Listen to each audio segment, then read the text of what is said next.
Oh, okay, everyone. Welcome back to the third session. We've three very interesting papers coming up. So we have Sarah Campbell, who's going to speak to us about the SDLP and internment between 1971 and 75. Richard Gallagher, who's going to speak to us about 1971 on film. And Graham Dawson, who's going to talk about the memories of 1971 from the Ducas Oral History Archive.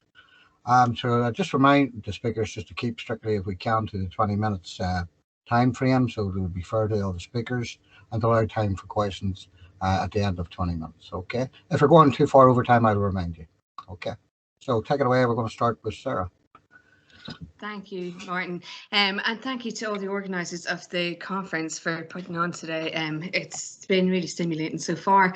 And when Peter emailed me about a month or so ago and asked me would I be interested in contributing to this, I thought, well, yeah, it's grand. It's just a chapter in my book on Jerry Fitt and the SDLP. So that should be fairly simple to summarise and put into a 20-minute paper. And then whenever I actually got the book out and looked through it, it wasn't just one chapter. It was about 4 chapters out of 6. And it kind of just reminded me how much internment kind of pervades everything that the SDLP do in the early years. And so it's been a lot more problematic trying to summarise it into a 20-minute paper. So what I've tried to do is to pick out the key things that I think are important in terms of SDLP policy on internment and how it impacts on them. And a lot of detail has to naturally be left out, but I'm happy to kind of speak to more detail if people have questions on it. But I suppose in terms of context, the SDLP emerges in August of 1970 as a new nationalist party in the north. The aims were an amalgamation of social democracy, labour and nationalism, and the language was very much in keeping with the progressive language, particularly around social justice and socio-economic issues as the civil rights movement of the late 1960s. They signalled a clear break or move away from the traditional abstentionist policies of the old Nationalist Party by becoming the official opposition in August 1970 in Stormont, and they had argued that participation was necessary to reform. However, by July of 1971, the party has already left Stormont over the issue of the killings of 2 dairymen, Seamus Cusack and George Beattie, by the British Army, and they requested an independent inquiry, and that wasn't forthcoming. So they leave Stormont in protest, and when they do, the way was cleared for Faulkner to overcome any previous objections and look to internment to resolve the IRA problem, as it had done in times previously in Northern Irish history. The introduction of internment less than a fortnight after the party leaves further polarised the two communities in the north. Predictably, the SDLP strongly condemned the introduction of internment, but the party's bargaining power had been compromised by its withdrawal already from Stormont, and therefore the party was confined to a verbal condemnation and a commitment not to enter into talks or negotiations until internment had ceased. And this action and attitude was almost certainly a direct result of the pressures within the party's grassroots base and among their constituencies. Austin Curry writes that in impaling ourselves so securely on these 2 hooks of internment and rent and rates, we were seriously lacking in judgment and indeed were irresponsible.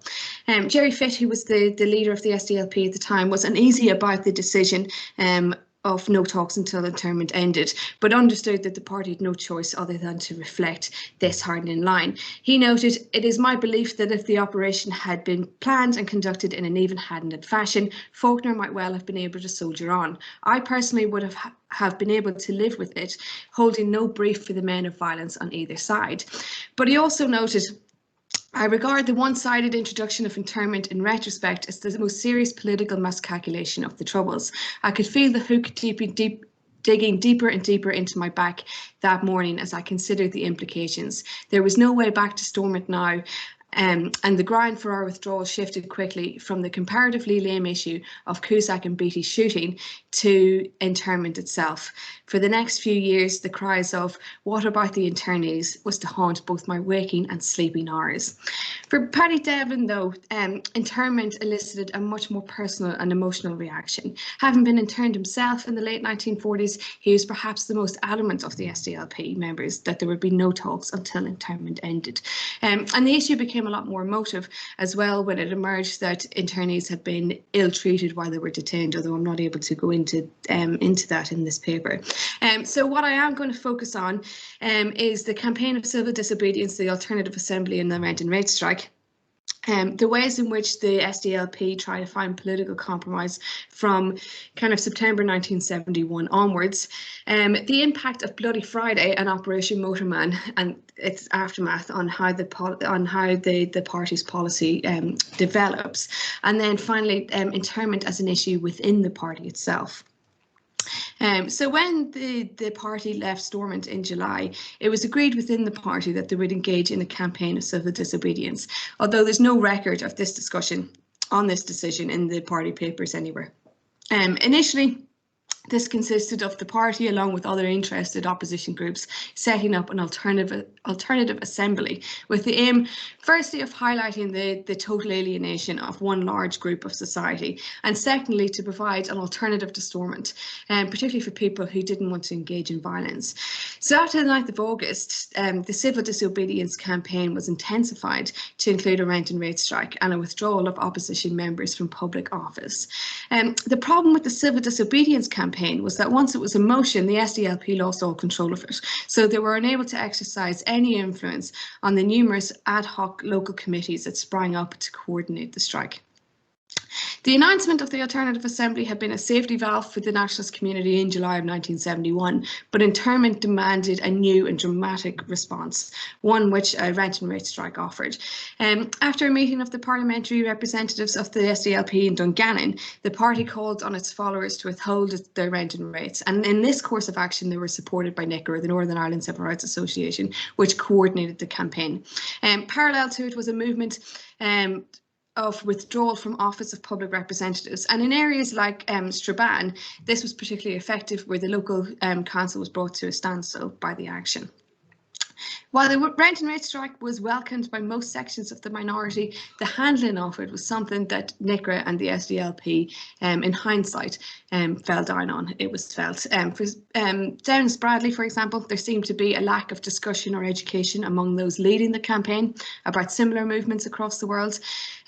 Breach Rogers remembers there had been a rent and rate strike in Dungannon previously under the direction of the McCluskies and John Donaghy, among others, against the local council there in the 1960s. But in that situation, they had collected the rent and put it in the bank, knowing that a time would come when they would have to repay it. Austin Curry, however, disagreed with the collecting of the rent or saving it to pay it back. He said, what was the point of telling people no arrears would ever be paid for the period internment is in operation, while at the same time making provision for the saving of those arrears? So on the 27th of August 1971, the SDLP and NICRA placed a joint advertisement in the Irish News clarifying that, quote, no arrears will ever be paid for the period internment is in operation. This statement would have serious repercussions for the SDLP in the future. And Ian McAllister, who's written one of the most thorough accounts, I think, of the SDLP in its early years, comments that a failure to warn people, particularly working class Catholics, many of whom were on social security and would suffer greatly from repayments, that the money would eventually have to be paid back, was grossly irresponsible. At the beginning of 1972, the SDLP adopted a more extreme attitude against the continuance of internment. The year opened with a monster rally in Falls Park, Belfast, which Austin Curry addresses. And the speech is perhaps the clearest evidence that the party was influenced greatly by and followed its grassroots constituents rather than leading them. So in the speech, Curry promised, "We shall stand by all those who have suffered in the north, and there will be no talks until the last internee and political prisoner has been released and Stormont abolished. We are not prepared to talk while one man or woman in this community is incarcerated without trial." And Gerry Fitt said his sense of gloom deepened when he heard Curry make this speech.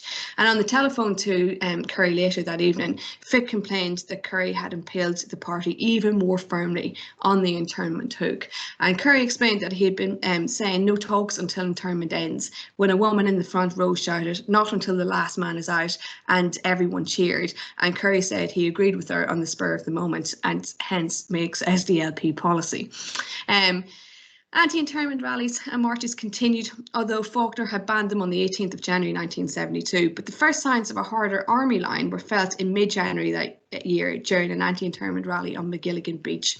And Hume had intended to get as near as possible to the camp so that the speeches might be heard by the prisoners there.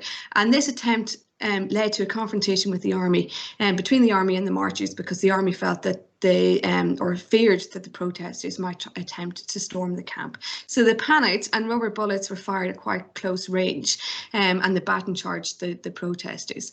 Mcguire then organised a further anti-internment march for the 30th of January 1972 in Derry, and when Hume was approached to speak at it, he declined, warning that, quote, the army's blood was up.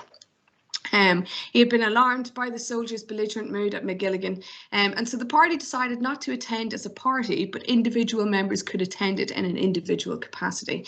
And in the end, only Ivan Cooper, Paddy O'Hanlon and Hugh Lowe were present on that eventful day, which later became known as Bloody Sunday.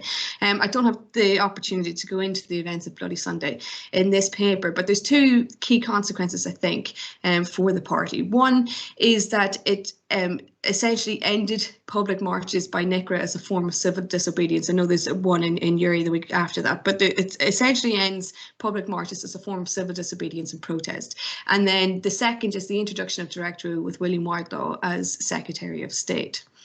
But as early as September 1971, the British government are trying to find a political settlement that might run parallel to this military operation, and they tried to persuade the SDLP to enter talks.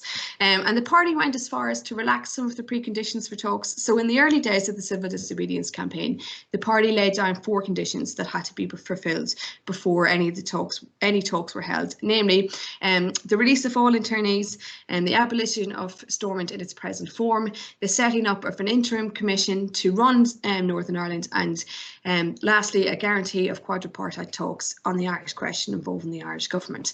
However, by the end of September 1971, the SDLP was laying down only one condition before talks, and that was the release of internees. And not only that, but they weren't calling exclusively for the release of all internees. They now called either for their release or charges to be brought against them.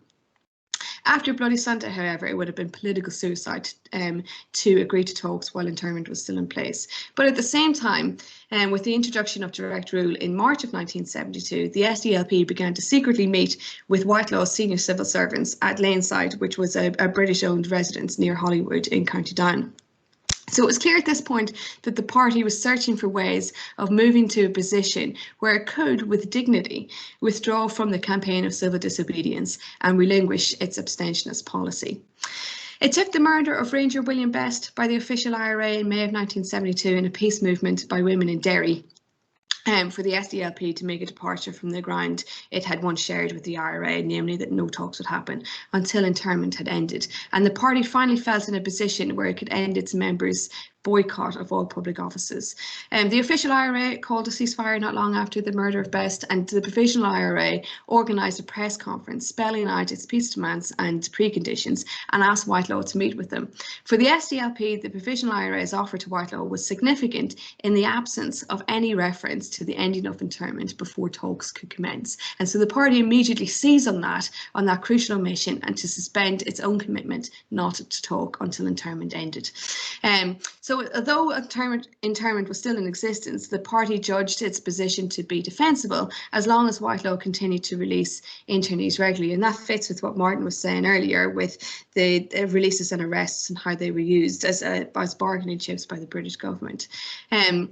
Ivan Cooper and Gerry Fitz said that irrespective of the ending of internment, they thought the SDLP must enter talks with the Secretary of State and get back to the political arena. And Austin Curry essentially felt the same, but he was concerned about the party's presentational position on internment. But all 3 men acknowledged that they expected difficulties with Paddy Devlin, who had tried to adhere to the SDLP's original promise of no talks until internment ended. Gerry Fitz said privately to Frank Steele of the Northern Ireland office that he was getting, quote, very fed up with the SDLP at that point. And in particular with Devlin's attempts to undermine and replace him as leader. He was determined to get the SDLP to talk with Whitelaw, and he said that he would threaten to resign if they didn't agree. In July of 1972, 21st of July, the Provisional IRA exploded 22 bombs, which in the space of 75 minutes killed 9 people and seriously injured, approximately 130 others, which became known as Bloody Friday. And in the meeting between Whitelaw's officials and Gerry Fitt, Curry and Cooper in the days after Bloody Friday, the officials stressed the government's commitment to finding a political solution and urged the SDLP to come on board to help, which would mean returning to the political arena and talking. The party recognised this would be a hard position to sell, and they stated that their biggest obstacle remained the IRA, and for as long as the no-go areas persisted, the IRA would have a stronghold over those areas and therefore indirectly on the continuance of internment. So in response to Bloody Friday, the British government launched one of its biggest military operations since Suez in what became codenamed as Operation Motorman on the 31st of July 1972, and this dismantled no-go areas in Derry and Belfast. Considering that this was 6 months after Bloody Sunday, there was surprisingly few deaths. So only 2 during the operation itself, and then 9 more died after the IRA exploded bombs in Claudia in response to the dismantling of the no-go areas. In the government papers in the National Archives, as well as the internal party papers of the SDLP, it's in the meetings after Operation Motorman, it's indicated that the party had prior knowledge to that army operation and may even have helped. So it doesn't say how they helped, but it seems to be that they would have kept people off the streets during the early hours of that morning when the operation would be underway. And they did so because they believed it would bring about the ending of internment. So John Hume talked to spoke to Whitelaw and talked about handing over a blank cheque to the British government if internment hadn't ended. So that's essentially what the SDLP had done, and that they were quite angry about that. Whitelaw does release 47 internees in the days afterwards, but the ending of internment as a policy does not occur as the SDLP had hoped. And Whitelaw follows this up with talks at Darlington in September of 1972. And while the SDLP don't go along to them, they do send a policy document towards a new Ireland, which forms the basis of their election campaign for the following year, for both the Assembly elections and for the local elections. And the biggest problem facing the SDLP in the elections came from their own community, the accusation that they were betraying the internees. The commitment to ending internment remained a key issue, and it's in the Sunningdale talks as well. The SDLP's participation in the executive was contingent on the British government's commitment to ending internment, as well as some form of meaningful Council of Ireland. And the issue also became a main issue for the SDLP Assembly Party to overcome with the backbenchers and with grassroots. So Gerry Fitt noted that in the run-up to the Sunningdale negotiations, that those backbenchers who wouldn't get a job in the executive, and he seemed to indicate Paddy O'Hanlon and Ivan Cooper in particular, would be inclined to become the conscience of the party, especially on internment, and make it difficult for the SDLP to sell the package to the minority community generally. And after the conclusion of the Sunningdale negotiations, the Newry branch of the SDLP passed a resolution wishing to congratulate party negotiators on the historic agreement reached at Sunningdale, but added that they viewed with the gravest concern the fact that no progress appears to have been made on the fundamental issue of internment, and wished to point out that if substantial progress in this vital area is not forthcoming between now and the formal signing of the agreement, then the whole future of the SDLP in Newry and South Armagh is in grave danger. The resolution seemed to rest on the fact that only 65 internees had been released in the aftermath of the agreement. In addition to that, the SDLP also formally ended its part in the civil disobedience campaign and called for the end of the rent and rate strike on the 30th of December 1973, citing the British government's commitment to ending internment as the reason.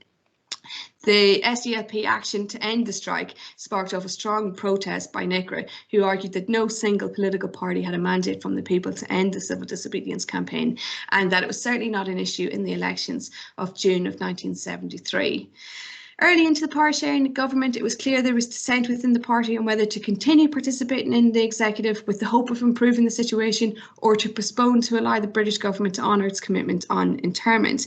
And this dissatisfaction by the moves of the British government grew progressively stronger within the party. And on the 18th of April 1974, members of the SDLP met in Belfast to form an ad hoc committee which would act as a pressure group within the party to seek the immediate implementation of the SDLP policy on internment.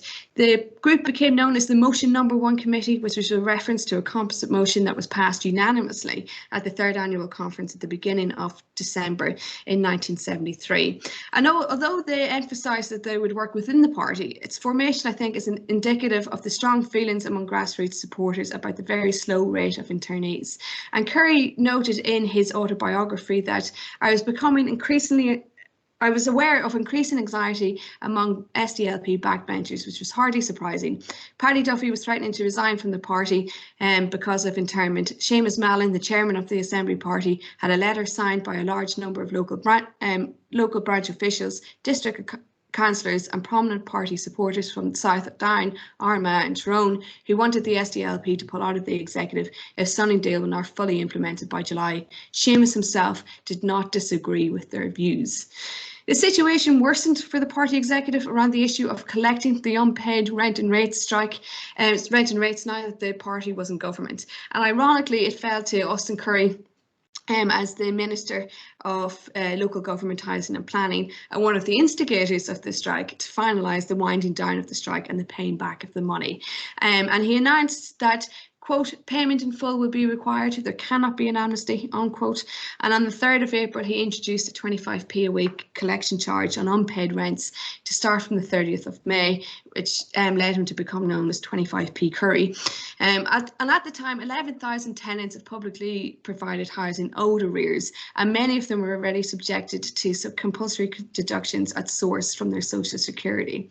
And for Paddy Devlin, this issue was inextricably bound up with the failure of Merlin Race as the new Secretary of State from February of 1974 to end internment. Devlin stated that there were clear divisions within the SDLP circles on the issues of collecting the unpaid rents. He was appalled that Curry went ahead with the charge, especially since it was going to be him, Devlin, that was the minister who would be in charge of collecting, to make the collection, by deducting it from benefit payments.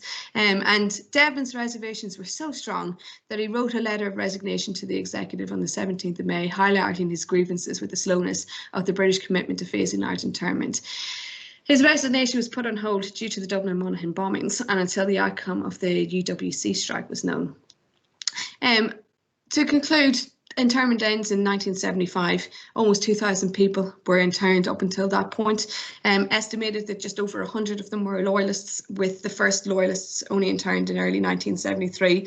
But August of every year becomes a date in the calendar of commemorations for Catholics, oftentimes leading to violence. But it does have a big impact on SDLP policy moving forward. They do not get involved in those kinds of grassroots campaigns anymore. The protest politics kind of falls to the wayside a little bit. You see that especially with the prison protests of the late 1970s, and there's certainly no engagement with any of the campaigns around the hunger strikes of 1981. So I think they do certainly learn that lesson about how to keep in control of the policies that they want to be able to control and shape. So I'll end it there.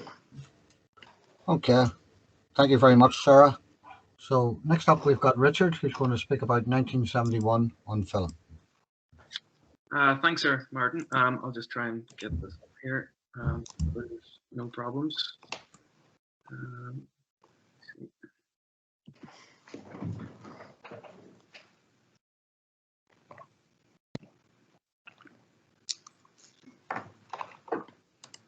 And should be on the way.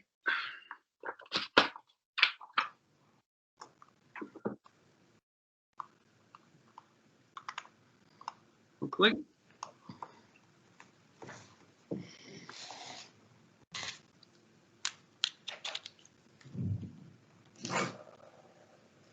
Okay, I'll just share the desktop window here. Hold on a second.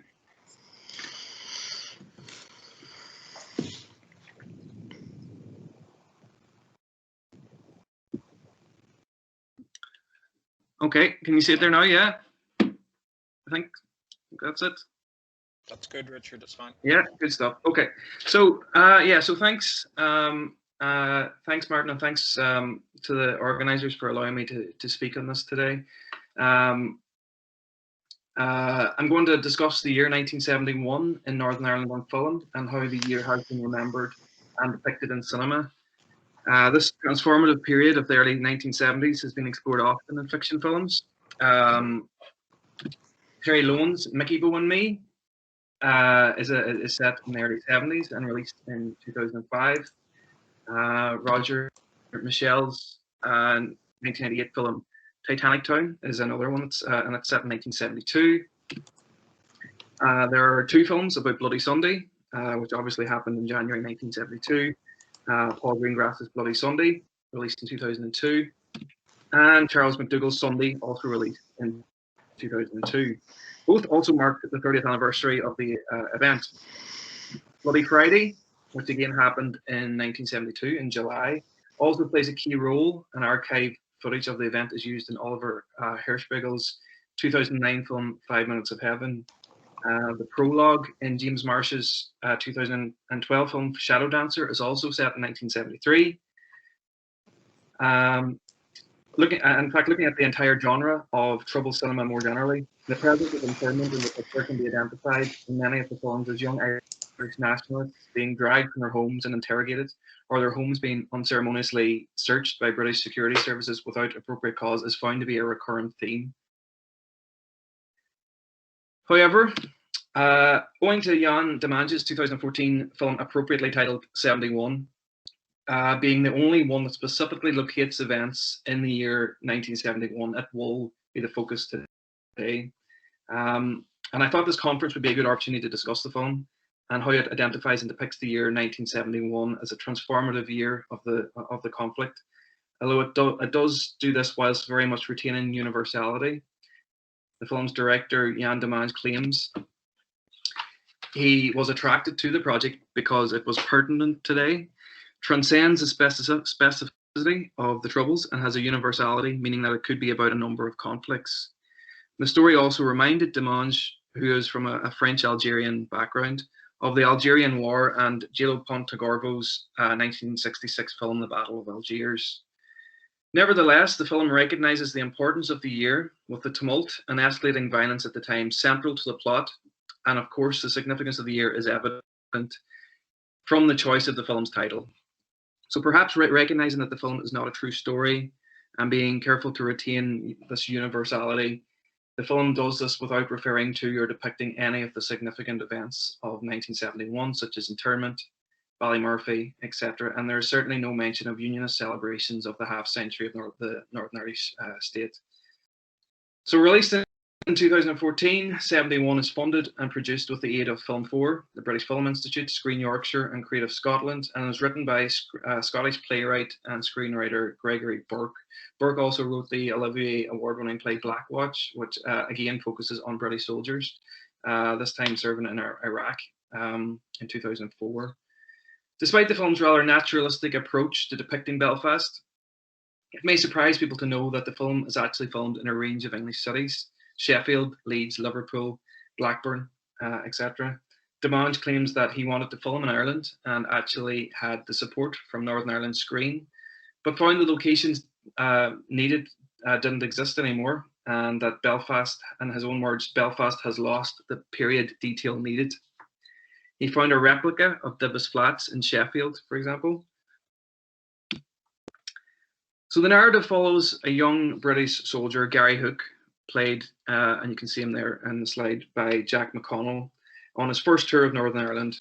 Initially thinking he was being sent to Germany, Hook discovers that due to what is called the deteriorating situation in Belfast, he will be posted there on an emergency basis.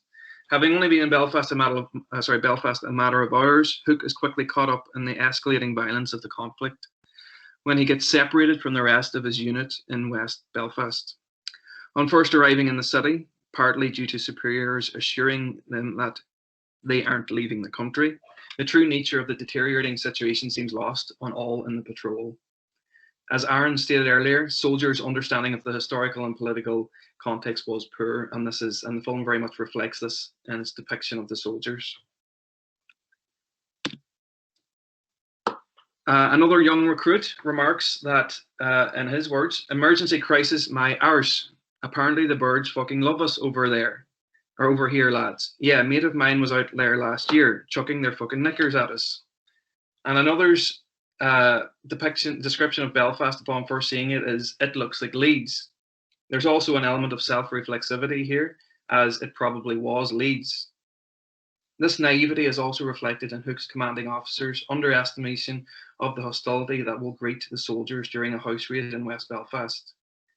His failure to provide riot gear for his patrol, remarking on the importance of appearing as if they are there to protect the community, ultimately is a choice that leads to the film's inciting incident that sets up the rest of the film when a young soldier is killed and Hook becomes stranded.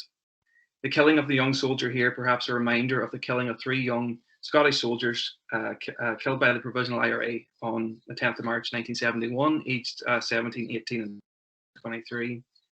The rest of the film does a good job of demonstrating just how naive the patrol is at this early stage of the film. And the patrol and the audience's realization of this is sudden. After kids throwing stones and urine-filled balloons at the patrol is initially met by the soldiers with amusement when they first make their way onto what they assume is the Falls Road. The street signs have all been removed, however. The situation quickly deteriorates. Local women, rather than throwing themselves at the soldiers, are banging bin lids off the ground to warn the community that the security services are coming and rounding up children to bring them indoors.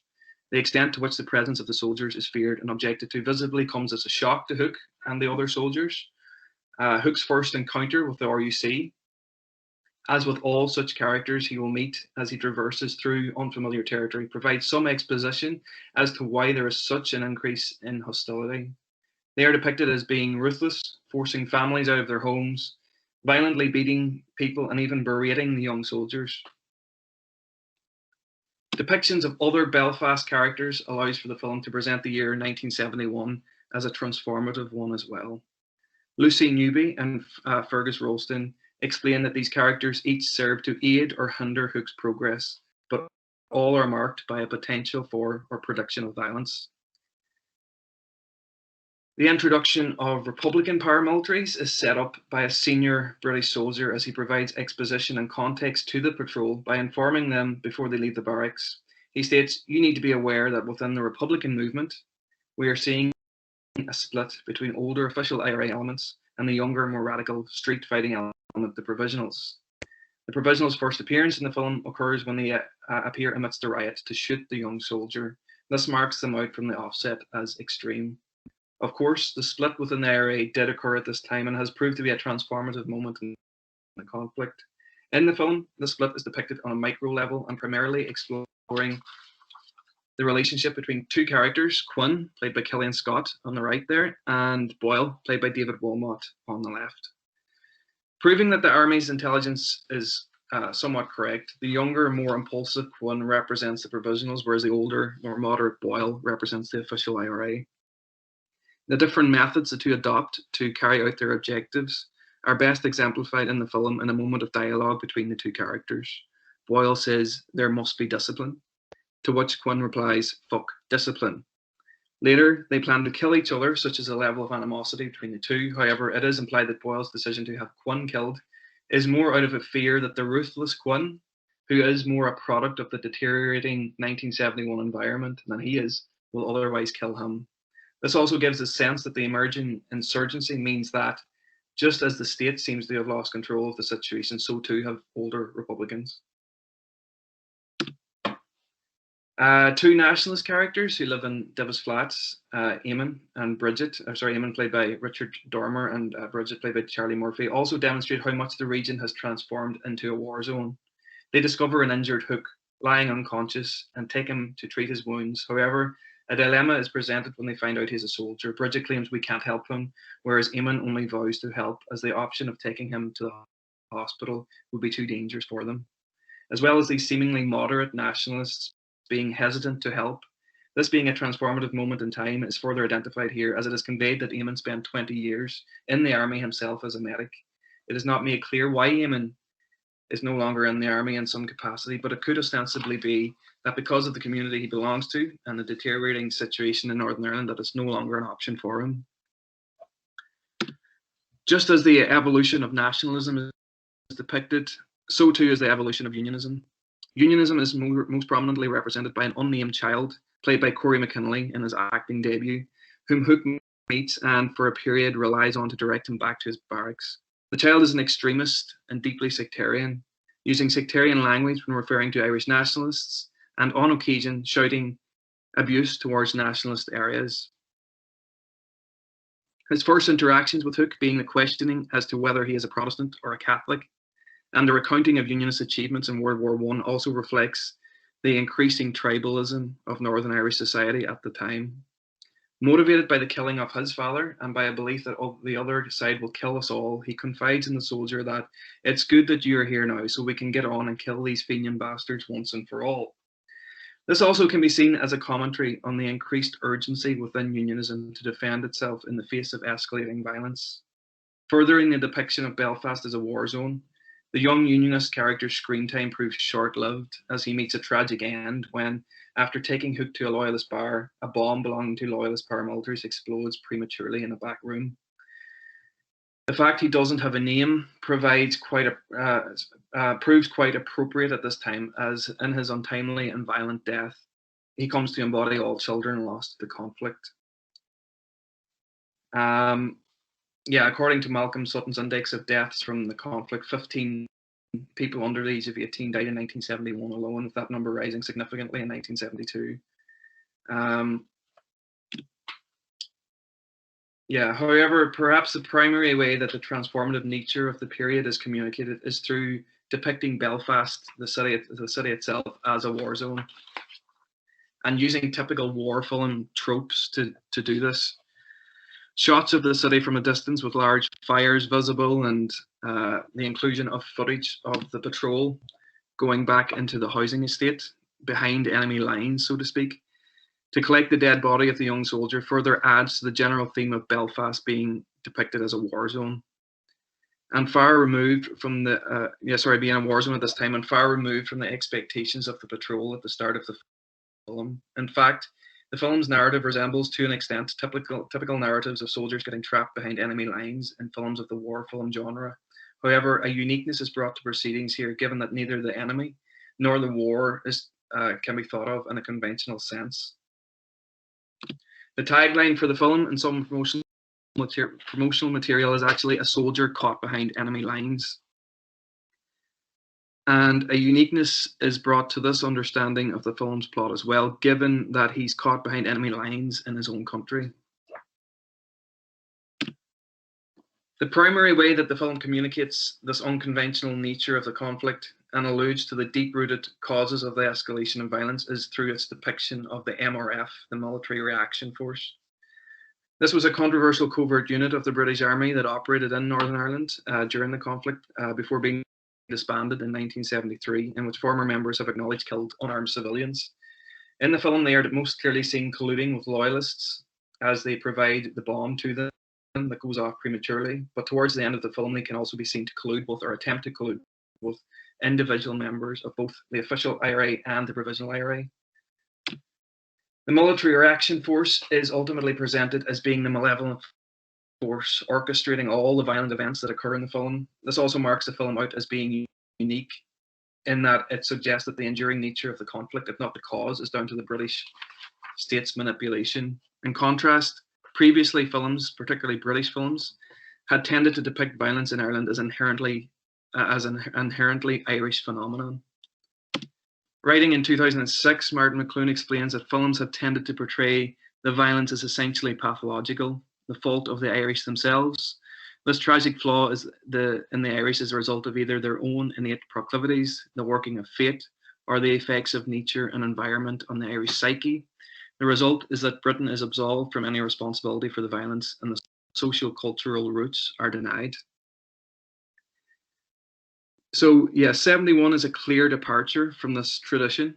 However, it is not alone, as recent films have tended to depict the Troubles as more explicable, resolvable, and the result of social and political problems, and therefore they offer perhaps a more appropriate representation. So, in conclusion, although Demange's film is the only film to specifically place events in the year 1971, The escalating crisis at the time is reflected in Trouble cinema more broadly. In regard to Demange's film, it clearly has other concerns as well. For example, Demange also states that the film is primarily about children in conflict. Another young teenage provisional IRA member is needlessly killed at the end of the film. However, I believe that specifically when calling a film after a year, it must, if not be completely historically accurate, have a specific sense of time and place. Fortunately, I think Demange's film succeeds largely in this regard, certainly much more so than many films about the conflict and many previous films. So yeah, it would be interesting to hear what you think, and hopefully I've left enough time for us to discuss it a little bit. So thanks very much. Okay, Richard, thanks very much for your very well-timed paper. Next up, we've got Graham, who's going to speak about the memories of 1971 from the Dúchas Oral History Archive.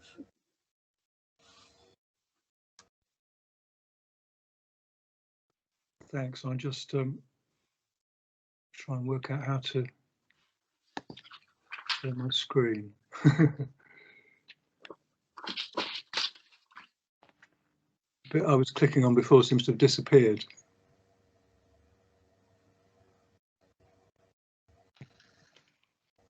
Graham, I can put your slides up from my desktop if you want. Okay, here we go. Browse computer. Let me just see if I can do this quickly. I lost the.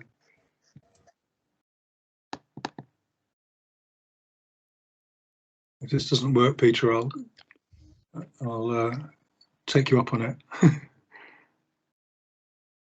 Yeah, let's do yours because I'm not able to manage this. Okay. Memories of 1971 in Life Stories from the Ducas Oral History Archive. Thanks to Peter and colleagues for organising this and for inviting me to take part. My contribution to thinking about the Troubles in 1971 is concerned with personal and popular memory, and I'm interested in life stories in both oral and written form in relation to wider social, cultural and collective narratives and other discourses on the past. Without my having focused specifically on events of the Troubles in 1971, traces of those events have emerged in oral history interviews that are informing my current research into lived experience, structures of feeling and memories of local geography shaped by the conflict on the Shankill Falls interfaces in West Belfast.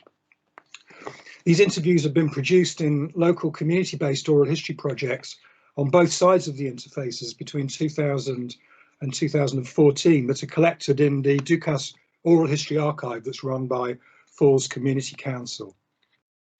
So in this paper, I want to briefly introduce the Ducas Archive and my own interest in and work with it. I'll make a few observations about what I'm going to call the complex temporalities of memory and narration in oral life stories and about their relationship to the mapping of historical events and dates according to linear chronologies. And I'll talk about memories of 1971 as narrated in 2 or 3 particular interviews from the archive. So to start with the Ducas Oral History Archive, it was launched in 1999 by the Falls Community Council in Irish Nationalist and Republican West Belfast, established in 1974 at the height of the Troubles as a community resource centre organising grassroots provision and support. And since the mid-90s and the peace process, one of the Falls Council's key priorities has been what they call supporting the transition from conflict. The Falls Council conceived the archive as a tool for learning and for conflict resolution, as well as leaving a legacy for the future. And Ducas has been a pioneer in the development of oral history and storytelling work as a means to build relationships across divisions. This is a quote, to build relationships across divisions and to acknowledge and deal with a conflicted history. The archive's first oral history project set out to collect local nationalist memories of coming under attack from the Shankill in August 1969. And for the first 10 years, its work continued to focus on recording the experience of the nationalist community of West Belfast. But as the peace process evolved, contacts emerged with Protestant and Loyalist community groups, and over time, these developed ways of working in cross-community partnerships, collecting oral history interviews on local experiences of the Troubles and creating opportunities for public and private conversations about history and memory between local people who are very differently placed in relation to the British state, the Union, and the conflict. And between 2012 and 14, Ducas led the cross-community Pieces of the Past project, working with 6 other local community organisations spanning the interfaces across the Falls and the Shankill, using interviewers from the same community as their respondents to create trust. And they collected over 100 interviews during that project. Each organisation has its own collection, and the archive now contains in total over 270 oral history interviews. Now, I've been working for a number of years, partly in collaboration with Ducas in some community history activity, and partly in my own independent research. Can we have the PowerPoint, please, Peter, the next one? On the history and memory of place before, during and after the conflict in these interface areas and communities of West Belfast. And the map I've just put up here shows the area I'm particularly interested in, the Clonard, Shankill, Springfield interfaces. All of the streets mentioned in the interviews I'll come on to in a while come in this particular area. And you can see the Shankill Road, the Falls Road, the Springfield Road, and also the red line on the map marks, this is a pre-69 map, it marks the route of what would become the Peace Line Wall. Now, my interpretive approach to the interviews in the archive starts from their character as life stories. And while this character is produced in different ways in the different projects, all are based on the development of a conversation about life experience over time that's shaped by intersubjective dynamics between the interviewer and the interviewee, and by their shared community identity, history and memory. Within these recorded exchanges, I'm particularly interested in the temporal interweaving of senses of space, place and location with states of emotion in memories of violent conflict and everyday life. Raymond Williams' concept structures of feeling is central to my analysis and points to the way emotional and affective significance is derived from one temporal moment during the 30 or 40 years it might be between the interview and the experience being remembered, may structure states of feeling at other temporal moments. And these structures of feeling persist, I argue, in a long emotional afterlife that underpins experience and remembering of subsequent events. Ducas's interviewees are responding to questions by interviewers who are often interested in establishing a chronological history of those experiences according to a linear timeline, and they make efforts to organise the memories evoked in the dialogue according to that timeline. But the structures of feeling that are aroused in and by these conversations, these interviews, are not always amenable, are regularly not amenable, are mostly not amenable, I could probably say, to such narration. They jump around a lot, or as I describe it, they're diffracted across a temporal field of past, present and future moments that are linked through associations. So reference to the historical events of 1971, of the kind we've been discussing in the conference today, are mediated in the Ducas interviews by the memory and the oral narration of the interviewee, and also by my own endeavour to be critical, empathic, to use Sean Field's term, a critical empathic engagement with the complex, jumbled up temporalities of their accounts and of the emotional currents running through them. So on this basis, I want to go on and talk about 3 or 4 ways in which 1971 emerges in life stories collected in the archive, and I'm going to make reference to and quote from 2 or 3 interviews as I'm going along. Now, example number 1 then, or case number 1 of the appearance would be no dates. The temporality of events in the interview is detached from any chronology. Could I have another slide, please, Peter? And Joanne Harrison, the example I'm going to use here, Joanne Harrison was born in September 1964 and grew up in Campbell Street in the Shankill. So she was 7 years old at the time of the event she's remembering here. Events in 1971 speak of an IRA bomb attack that killed a soldier a few streets from her home.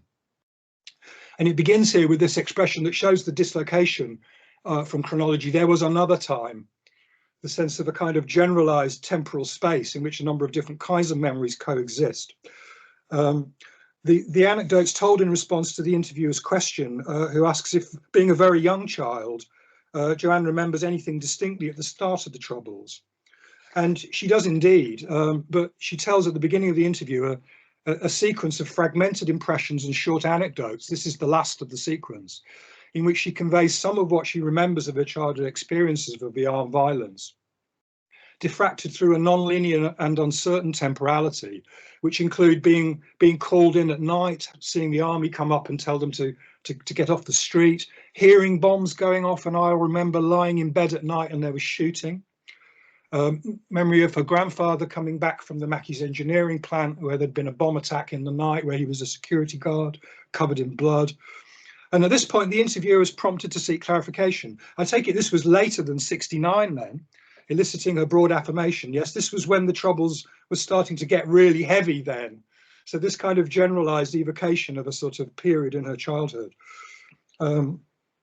And the incident she remembers in the quotation I put up here, she clearly doesn't date it herself.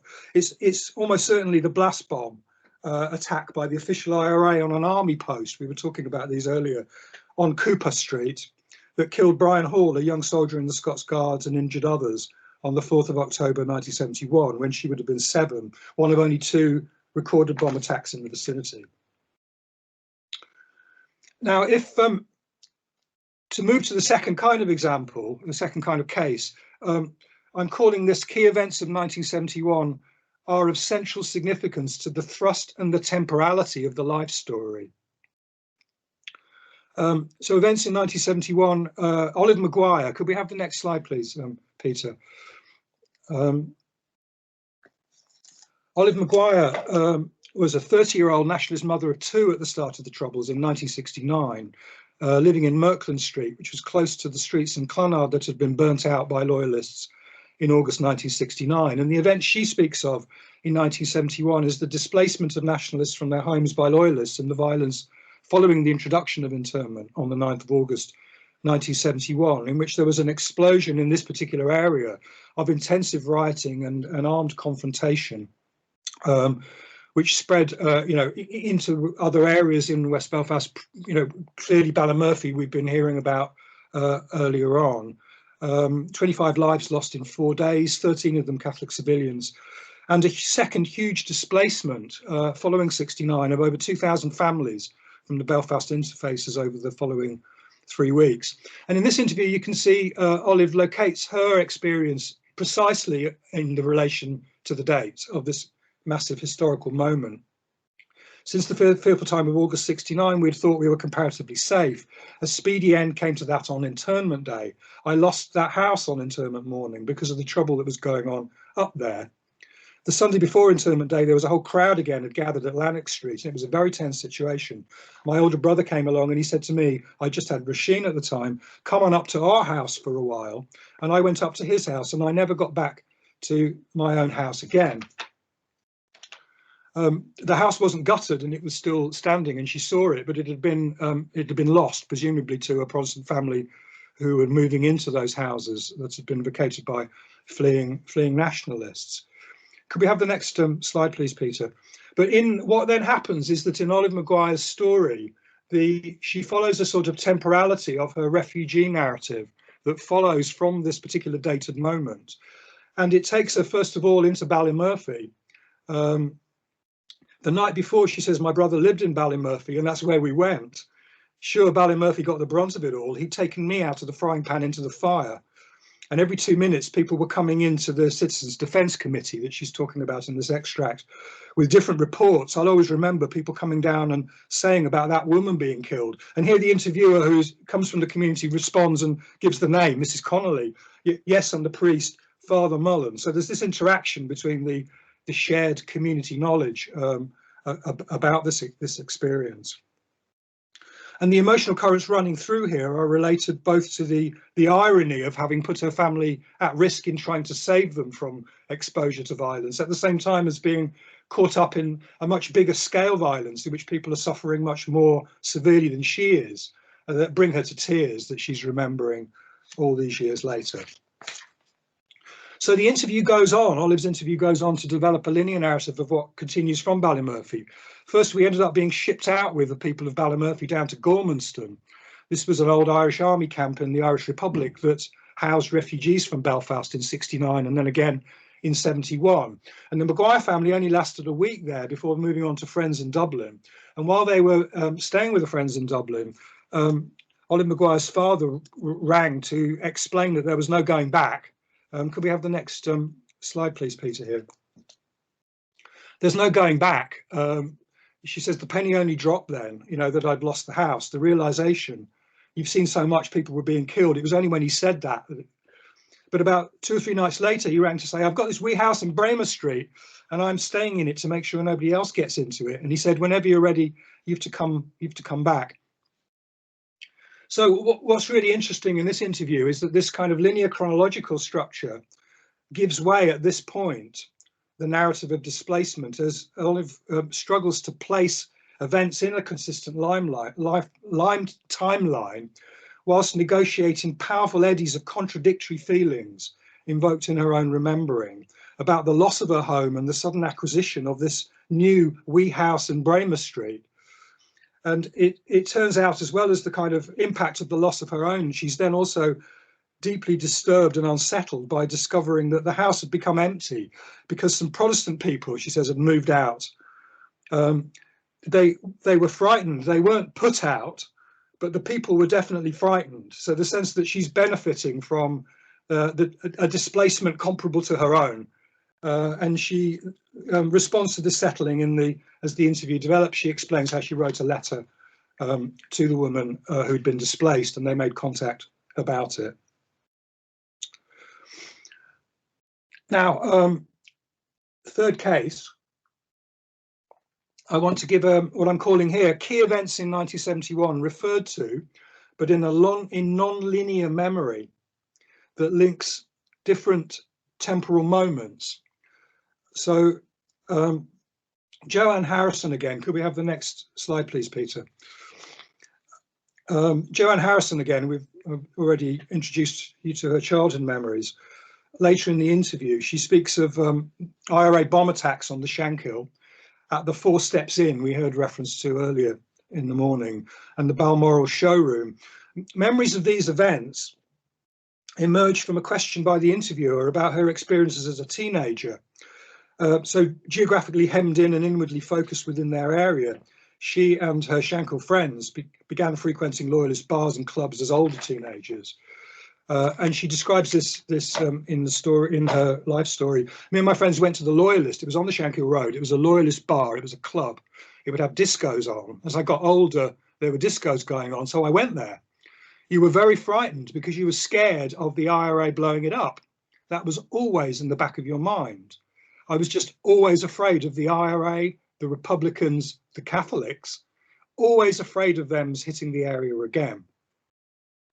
And this fear that she describes as a characteristic emotional structure of her teenage experience then arouses earlier associations. And here she sidesteps the interviewer's prompt in a suggestion, let's move on again, Joanne. He wants her to talk about her life in the 1980s and keep moving the story forward into her marriage. But Harrison's memory instead loops back once again to her childhood memories. Can we have the next slide here, please, Peter? This time of these very specific IRA bomb attacks on the Shankill, not the generalized memories we heard earlier. Yes, I can remember a bomb in the 4 Steps, the Mountain View bar. I remember the Balmoral showroom, a bomb going off, but that was in the early 70s. She places it. I also remember being on the park and hearing bombs going off and seeing smoke going up in the air, really frightened. I wished it would all just stop. Now, the bombing of the 4 Step Inn at the junction of Ainsworth Avenue and the Shankill Road on the evening of the 29th of September 1971, killing 2 Protestant civilians, signalled a tactical shift in the Provisional IRA's armed campaign beyond purely economic, political and military targets and towards populated centres of everyday life. In this case, a bar full of Linfield football supporters having a drink after a midweek match. And although bars had long been a target for loyalist gun or arson attacks in the city, and Republican bomb attacks on loyalist bars, including the nearby Mountain View Tavern, had occurred in previous weeks over that summer. According to Peter Taylor, the Four Steps attack was seen as nakedly sectarian. Belfast had never witnessed anything like it before. 50,000 people attended the funeral. It triggered a tit-for-tat sequence of reprisals in further bomb attacks by both loyalist and Republican paramilitaries over the following 12 weeks. That included the IRA's bombing of the Balmoral Furniture Company's showroom near the junction of Carlow Street and the Shankill Road, in which 2 adult civilians and 2 infants were killed. The emotional impact of this atrocity consolidated communal anger on the Shankill against the IRA, brought realisation of the vulnerability of Protestants, and stimulated recruitment to loyalist paramilitaries. And Harrison's memory of these communally infamous bomb attacks on very particular locations, particular bars and other local sites like the Balmoral showroom, is linked to them in her memory to the many other unnamed explosions heard in bed or in the park as a child. Clearly underpins her own later sense of vulnerability as a teenager, that she remembers going into bars and clubs herself as a young woman. Could we have the next slide, please, Peter? And I'll do this quickly because I realise time is pretty much up, but I'd like to just get through my 4th example. But what we see in Joanne Harrison's interview then, how effective communal responses to the events of the Troubles in 1971 have an emotional afterlife in the personal memory of individuals in the form of what Ashplant, Dawson and Roper have called shared and common memory. And this is given material form on the Shankill in the memorial garden, in plaques and in murals such as this one on the corner of the Shankill Road and Aberdeen Street, a few hundred yards from Campbell Street where Harrison grew up, that I photographed back in 2004, that pulls together into this image all of the serious bomb attacks on the Shankill at different moments, and clusters them together and condenses them together. The Four Steps in Balmoral showroom in 1971 is condensed together with the Mount View Tavern second bombing and the Bayardo Bar in 1975, and with the Shankill fish shop bomb in 1993, historically distinct but emotionally and politically interconnected through the complex spatial temporality of this Shankill memoryscape. So to draw to a close, I'd like to just very quickly offer you my 4th case study, which kind of picks up on this idea of a condensing of different temporal moments seen here in a mural, but you also find this in oral history interviews. The condensing together of events from other chronological moments in associative temporality that bears witness. The case I want to talk to next is Susan Gibson. This is a pseudonym, bearing witness to the longevity of the effective significance in community memory of these Shankill bombings. Gibson's interview is characterised by her detailed memories of the lost places of the Shankill, lost to redevelopment over 50 years, together with a nostalgic evocation of a time of youthful sociality during her childhood and teenage years. And she tells the interviewer at one point, the Troubles didn't really affect my life. You know, do you know what I mean? Personally, for me personally, we just enjoyed ourselves. We were kids and we enjoyed ourselves. You weren't involved in the violence. You knew people who were caught up in the bombs, but it didn't affect me personally. But in the latter part of the interview, prompted by an open question, have you any memories that stick out about the Shankill? So it's a question not about her, but about the community. Gibson suddenly begins talking about her memories of the suffering of the Shankill. The next slide. Oh, thank you. You've done it already. Thank you, Peter. The Shankill's been through a lot with the Shankill bomb and all. Like, I really remember that happened, and it was really just like a knife stuck in everybody's heart. That's the way I can describe it. You know, people were just like gutted by it. And our Alison, she lived about 3 doors up from that wee girl that was killed. You know, what do you call the wee girl? Her mummy was at the memorial. She was only the wee girl about 13, and the interviewer again provides the name, you know, Leanne Murray, and the connection, the interpersonal connections. And Susan kind of concludes this, the whole community was grieving about it. But what happens then is that this memory of the Shankill bomb in '93 triggers intimate memories of her experiences with people who'd been personally affected in the earlier bombings. Her memory zips back, eddies back 22 years to her school days again in 1971. Could we have the final one, please, Peter? there were other things happened to people out of my family, you know, that were to do with the Troubles, like the Shankill bomb was like. I can remember, another thing I can remember was when I was in secondary school, I used to babysit for Helen and Robbie Mullen. They lived in Charlotteville Street, and their wee daughter was killed in the Balmoral showroom. They had another wee daughter, and I used to babysit for them. So in saying it didn't affect me, there were things there that maybe I didn't realise affected me, you know, babysitting for them ones.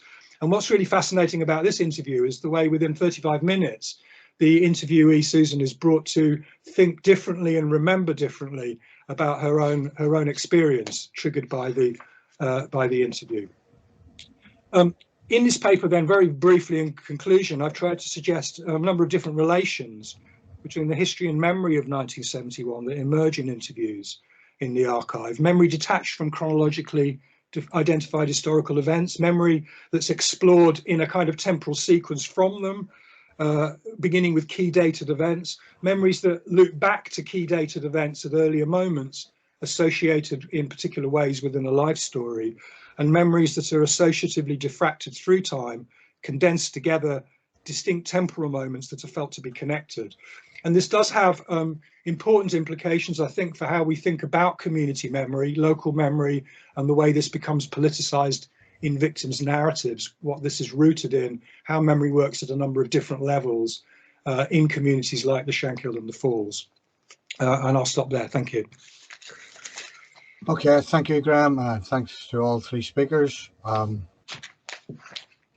their papers. So we've got about 12 minutes or so for questions. So in the normal fashion, if we can just hit the hands up button if you've got a question. Give it a second or two just so people put their hands up. So the first question, I think, is from Jack Hepworth. Thanks, Martin. Thanks to all the speakers for that panel. Really enjoyed it. And it just struck me that one of the major themes, obviously, running throughout it is place and the way that people respond to place, the way people perceive place. You know, think about, you know, Sarah's rent and rate strike and the kind of spontaneous character to it, and Richard with the kind of representation of place and dislocation for, you know, Jack O'Connell's character, Graham, and spatial subjectivities and cultural significance. So I just wanted to ask, it's probably a question all speakers could speak to, I think, you know, how they see the kind of significance of place as an optic for understanding 1971 and also understanding how it's remembered in the broader sense. Yeah, I mean, that's really interesting. I think what became really interesting in the divisions that existed within the SDLP is that with the release of internees, that the kind of dissent arose around, you know, John Hume would get annoyed that not enough had been released from Derry, whereas then Paddy O'Hanlon would get annoyed that not enough had been released from the Newry area. So there was certainly a place dislocation for and you could see where the idea of place started to separate out the members within the SDLP, and yeah, I mean the rent and rate strike in terms of the who's signing up to it. I mean, you know, there's a very high sign up in certain areas. You know, over 90% of people are on the rent and rate strike, and then in other areas you maybe only get about 40%. So absolutely, certainly there is definitely place interweaving in that.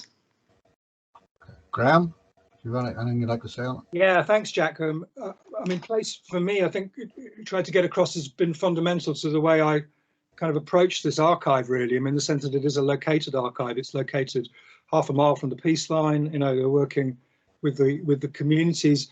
A lot of the interviews in the archive and the ones that I'm working with are people that have spent their lives in living in the Shankill. I mean, Susan lived in the Shankill for 53 years, and so people have memories. One of the things that's very interesting about the archive is that it collects, it invites memories of the place, of the places, of the social relations and ways of living in this interface, these interface communities, and the way they interacted in actually much richer and more complex ways before 69 and before the building of the peace line wall, the Big Cooper Way wall, that then makes a big material, division right through, that then sort of separates, and there's a sort of sorting of population into into different sides of the wall. So the idea that of the archive offering a sort of space for people to reclaim their memories of this place before it was transformed in the ways it was, not just by the conflict, but also by redevelopment, by industrialization, by some really profound social transformations which intersect with the way the conflict's being remembered. And I think what that leads to in terms of your question about the significance as an optic, I don't know about 1971. I mean, what I was trying to get across in a way is that, you know, memories are not organized mostly by dates, as it were. You know, they're muddled together in very interesting ways that are often associated around places. The places trigger, like the bar that Joanne goes into, and she's talking about the bars, the Loyalist bar, and that reminds her of the other bars. So there's a sense in which place is the kind of vehicle of association. And I think what it leads to is a kind of picture of a much more complex kind of sense of the community's sense of itself and its location and of its history than might often come through. Okay. Richard, would you like to come in on the question?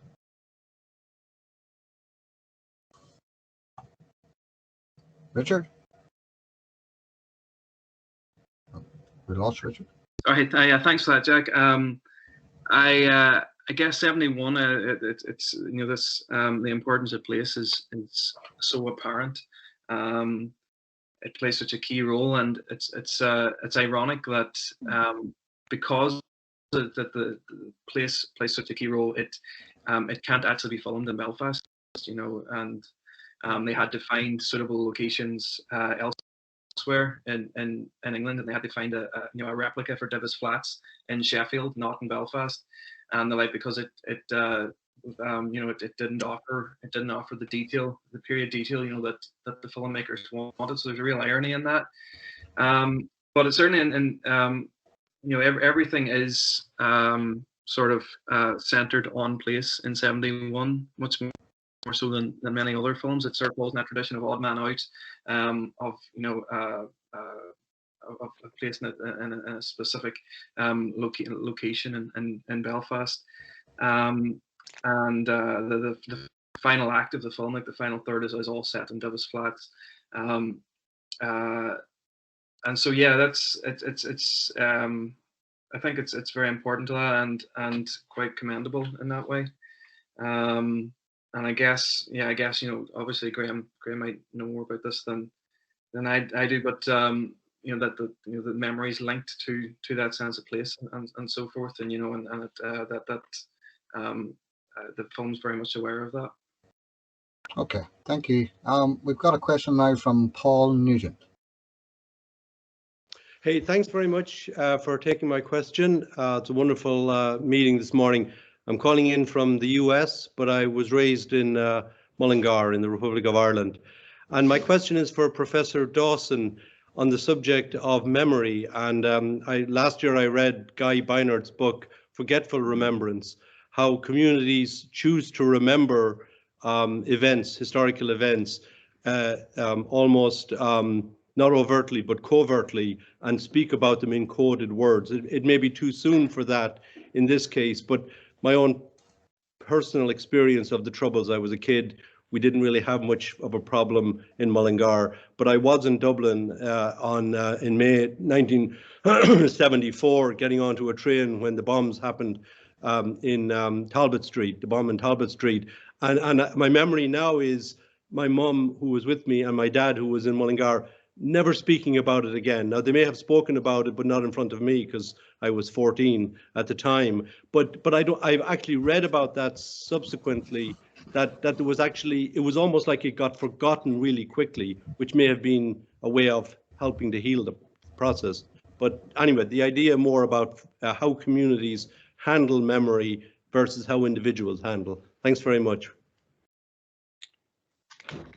Thanks, Paul. That's a huge question, a really important question, I think. I think the really important thing is to recognize the complexity of the different, what I think of as different arenas within which memories are spoken, circulated, commemorated or not. And that there are different kinds of, you know, then they range from families and community spaces and groupings of all kinds in everyday life, through to the more political spaces, the commemorative practices, through to what the state's involved in. And the sense that there are different kinds of dynamics going on in each of them. And I think one of the ways that I'd respond to your point about Guy's arguments is that the community, you can think of there being sort of particular community narratives that are shaped kind of within a community. I mean, I think that the narrative of the traumatized community of the Shankill through these bombings that I've been just talking about, I think would be a very good example of that. The sense that it's a community narrative. It's shaped. It's got all kinds of roots. It's shared. It's developed. Shared and common experience that goes into making the narrative, but that doesn't exhaust all of the complexities of people's remembering. And one of the other things that I think you can find within the Ducas archive, for example, is particularly going back before 1971, and these bombings I think do mark a kind of transition in the formation of what the community can talk about in a way, and how it can talk about it. But you find much more discomfort with the actions of loyalists in 1969, for example. Much more interaction with friendships and loyalties across the Protestant Catholic divide and interface, friendships and networks. All of that kind of sense becomes somewhat kind of pushed down by the very powerful, emotive, big narratives that start to kick in. So I do think that there's something about the way community narratives are formed, and we need to ask questions about who are the agents that are shaping, when I'm showing you murals and so on the Shankill, who are the agents that are shaping what the community remembers. But I think a really, really useful concepts for thinking about this would be Lucy Newby's, who Richard talked about her piece with Fergus Ralston, but Lucy Newby talks about, uses these concepts, the speakable and the hearable, in her analysis of oral history interviews. The idea that there are some things that don't get told because they can't be heard, because there's no receptivity, there's no audience, there's no kind of willingness or preparedness at best, and at worst, because it could be you could be silenced and shut down. So I think there are quite complex processes at work. And thanks for the question. Okay, thank you. I think we've just got a minute or so left. I think maybe, sir, did you want to come back in again? And we've got one more question. If we can keep the questions to 30 seconds and the answers to 30 seconds, I'm sorry. We can finish off. Okay. Martin, I'll give up my speaking rights to Barry. I've already been speaking. Okay, Barry, if you want to come in and try and make the question as concise as possible, please, on the answers. Thank you. Hi there, everybody. Thanks again for a really great panel. My question was also about memory, but it's actually about cultural memory, and it's in particular directed towards Richard, and the idea of filmic representations of the Troubles and the ways in which they participate in the evolving cultural memory of the conflict in the present. So you made the point that Martin McLoone has said that most filmic representations exculpate the British involvement, but 71 is quite different in that actually it is quite critical of the British role. Yeah. I wonder, can you say something about that and about the idea that changing filmic representations, what they signify in terms of the cultural remembering of the conflict now? Mm. Yeah, that's quite interesting.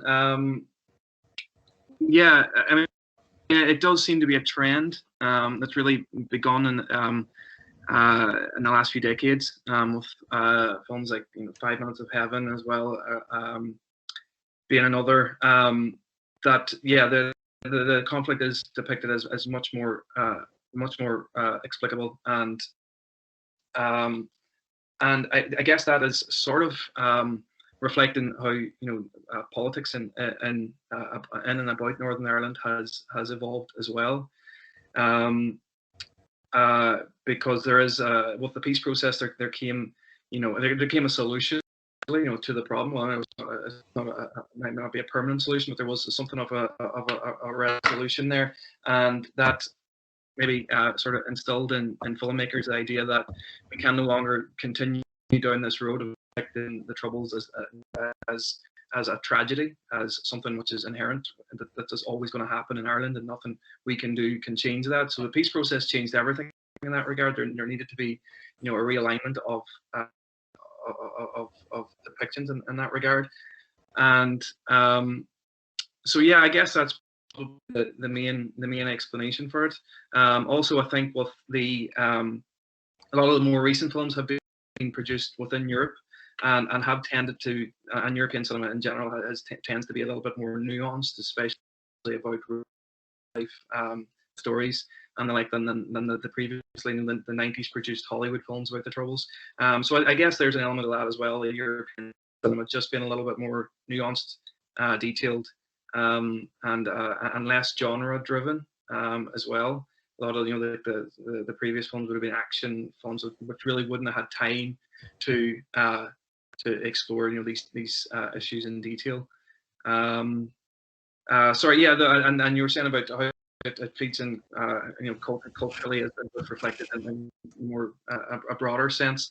I don't know. I guess yeah. I mean, I can imagine it's the same rules would apply with with the peace process and with the evolution of politics here.